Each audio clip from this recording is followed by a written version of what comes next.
Welcome back. In focus हैं साबिक वज़ीर दिफा खुर्रम दस्तगीर साहब और उनके साथ हैं एम्बेसडर मसूद। खुर्रम दस्तगीर साहब, जो आपने कहा ना कि आबनाए हुर्मुज़ ईरान के पास एक लेवरेज है and it's the biggest challenge that they have thrown in this conflict.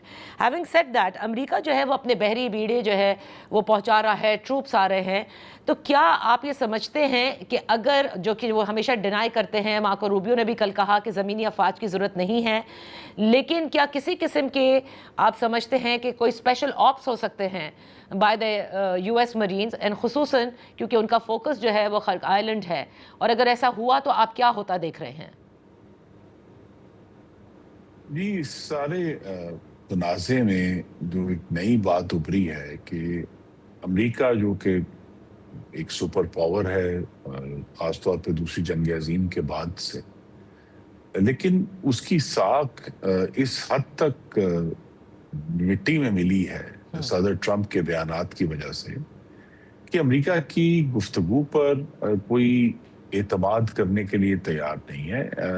ये जब भी इसका जिक्र किया मसूद खान साहब ने कि ओमान में मुज़ाकरात एक बड़ी एडवांस स्टेज पर थे, जी बिल्कुल, लेकिन अमेरिका ने अचानक जंग शुरू कर दी और हमला शुरू कर दिया।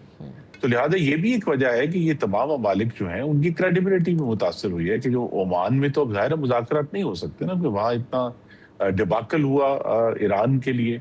तो इसीलिए अब अमेरिका की गारंटी कौन देगा, ये एक बहुत बड़ा सवाल है कि अगर वो इस पे एग्री करते हैं। और उससे बढ़कर जो है इसमें जो तनाज़े के ऊपर जो मैं कहूँगा एक काला साया है वो इसराइल का है कि क्या इसराइल की गारंटी को मुल्क दे सकता है कि अगर ये जंगबंदी होती है और जो स्ट्रेट ऑफ हॉर्मुज़ खुलती है तो क्या 6 महीने बाद इसराइल दोबारा हमलावर नहीं हो जाएगा। इसीलिए अमेरिका के जो अहदाफ थे, जिसमें आई थिंक मेरे ख्याल में सबसे बेहतर तरीके से उनके जॉइंट चीफ ऑफ स्टाफ ने जो उनके अस्करी अहदाफ थे वो अमेरिका हासिल कर चुका है जो उन्होंने करना था। लेकिन अब अगर एक ग्राउंड इन्वेजन जो है वो उसकी पॉसिबिलिटी मौजूद है। उन्होंने जापान से अपनी एक फोर्स जो है गालिबन 82nd एयरबॉर्न है जो उन्होंने मूव की है। लेकिन क्या अभी तक तो देखिए ना 4 हफ्ते हो गए हैं आज, लेकिन इन 4 हफ्तों में अमेरिका की जो विलिंगनेस है कि वो अपने वसाइल और अपने फौजी इस मकसद के अंदर झोंके, अभी तक वो विलिंग नहीं है, वरना वो कर चुके होते। 4 हफ्ते बहुत वक्त होता है, लेकिन वो अभी तक उसके लिए तैयार नहीं है। तो लिहाजा उन्होंने मुख्तलिफ हवालों से जो सदर ट्रंप की धमकियां भी हैं और सदर ट्रंप की जो मूवमेंट भी है, मैं तो उसे ऐसे रीड करता हूं कि वो ये तमाम जो धमकी भी देते हैं और मुख्तलिफ मूवमेंट भी जो की हैं वो सिर्फ एक दावत है कि मेरे साथ मुज़ाकरात करो, क्योंकि अमेरिका के जो मफादात हैं वो ये भी बड़ी समझने की और बारीक बात है कि मशरिक़ वुस्ता के तेल के ऊपर अमेरिका का इन्हिसार नहीं है। सही। हाँ, तो लिहाजा वो पिछले 10 साल से उन्होंने अब खुद मुख्तार हैं तेल में, बल्कि वो दुनिया को तेल एक्सपोर्ट करने वाले ममालिक में शामिल हो गए। तो वो जो एक पुराना लेंस था हमारा, इसके हम कहते थे कि ये तेल पे कब्जा करना चाहते हैं इसे, अब वो बिल्कुल दुरुस्त नहीं रहा। इसीलिए जो है वो मशरिक़ वुस्ता जो है, जब एक्चुअल उसका मौका आया है कि वो अपनी पूरी कमिटमेंट करें, तो अमेरिका अपनी कमिटमेंट नहीं कर रहा। तो ये फैक्ट्स हैं, और इसमें ये सिर्फ ये एक ही तरफ इशारा कर रहे हैं कि ये जो अगर मुज़ाकरात, तो एक तो कल का इजलास है, लेकिन अगर मुज़ाकरात शुरू भी होते हैं तो ये एक बड़ा तवील और सबर आज़मा प्रोसेस होगा। हाँ, ये आपने दुरुस्त कहा, क्योंकि कई तस्फिया तलब मसाइल हैं। वो जो प्लान शेयर हुए थे, तो एम्बेसडर मसूद साहब, जैसे खुर्रम दस्तगीर साहब भी कह रहे थे कि होता यही है कि आप मैक्सिमल पोजीशंस लेते हैं, लेकिन अगर उन्हें देखा जाए तो दोनों अतराफ की जानिब से, तो देयर आर नॉन स्टार्टर। आपको क्या लगता है in so many years of diplomacy कि what could be in the present scenario, वो कौन सा बेयर मिनिमम होगा जिसमें कम से कम आर्जी जंगबंदी हो सकती है, और जिसके बाद फिर मजीद फ्रेमवर्क डिसाइड हो सकता है फॉर टॉक्स, और फिर आगे जो मसाइल हैं बिटवीन ईरान एंड US उन पर बैठकर डिस्कशन की जा सकती है?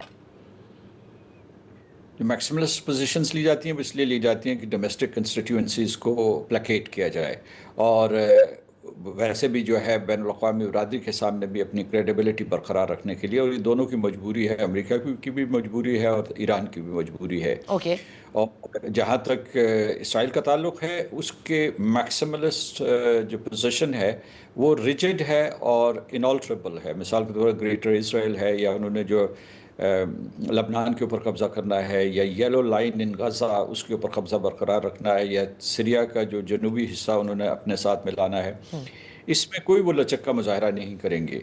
और इस जंग में अगले आने वाले 10 दिनों में जितना वो फ़ायदा उठा सकते हैं वो उठाएंगे।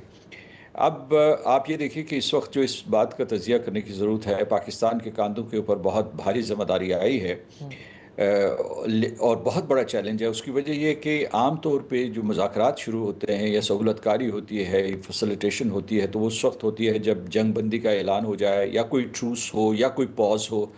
तो जंग तो शिद्दत इख्तियार कर रही है। आज का दिन जो गुजरा है जी उसमें इसराइल ने दो बड़े जो उनके न्यूक्लियर इंस्टॉलेशंस हैं उनके ऊपर एक हैवी वाटर प्लांट है, और दूसरा जो था वो इसमें जो जिसको कहते हैं कि येलो केक, राइट यानी ये सही मानों में जो है ना, जिसमें यूरेनियम इनरिच होता है या उसके लिए जो मैन्युफैक्चरिंग होती है उसकी अफसूदगी के लिए होता है, और बुशेर के ऊपर वो पहले से हमला कर चुके हैं।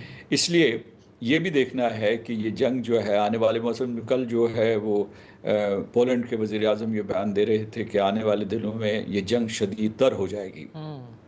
और जो ये इस किस्म का जो पोस्चर दिया जा रहा है अमेरिका की तरफ से कि जो है 10 दिन की मोहलत दी जा रही है, तो उसमें ये भी एक सिनारियो हो सकता है कि जिस तरीके से पिछली दफ़ा ओमान के ज़रिए जो मुज़ाकरात होते वो एक रूस था या एक वो इसी तरीके स्मोक स्क्रीन थी, इसी तरीके से ये भी स्मोक स्क्रीन ना हो, क्योंकि जो अमेरिका के ट्रूप्स की मोबिलाइजेशन है 82nd एयरबोर्न की और एक्सपेडिशनरी मरीन फोर्स की, ये कुछ मेरा मतलब है कोई अच्छे आसार नहीं है।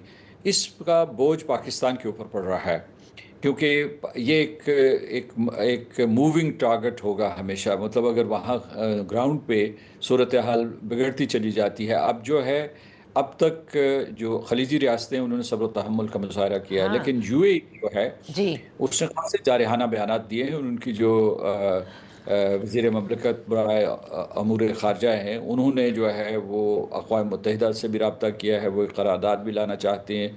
और फिर ये कि उनके यहाँ ये इस किस्म का एहसास पाया जाता है कि अगर अमेरिका जो है इनको ईरान को मुकम्मल तौर पर शिकस्त नहीं देता, ये उन्होंने खुल के कहा है, मैं कोई ऐसी खुफिया बात नहीं जी जी कर रहा। बिल्कुल। और ये खलीजी ममालिक की जानिब से कहा गया है, जो उनकी काउंसिल ने भी कहा है कि आर्जी जंग बंदी नहीं चाहिए, बल्कि जो ईरान की जो सलाहियत है जंगी उसको भी ख़त्म करना होगा। जी, तो इस सिलसिले में ये है, मैं समझता हूँ, लेकिन आपका सवाल मुख्तलिफ था कि वो क्या दरमियानी रास्ता है, वो क्या नुकात होंगे, वो क्या मीडियन पॉइंट होगा जिसके ऊपर फरीक़ैन मुत्तफ़िक़ हो जाएंगे। तो मैं समझता हूँ कि इसमें मिनिमम ये चीज़ है कि ये कहा जा सकता है, अमेरिका ने जैसा कि वो कह रहे थे खुर्रम दस्तगीर साहब, उसने अहदाफ हासिल कर लिए हैं।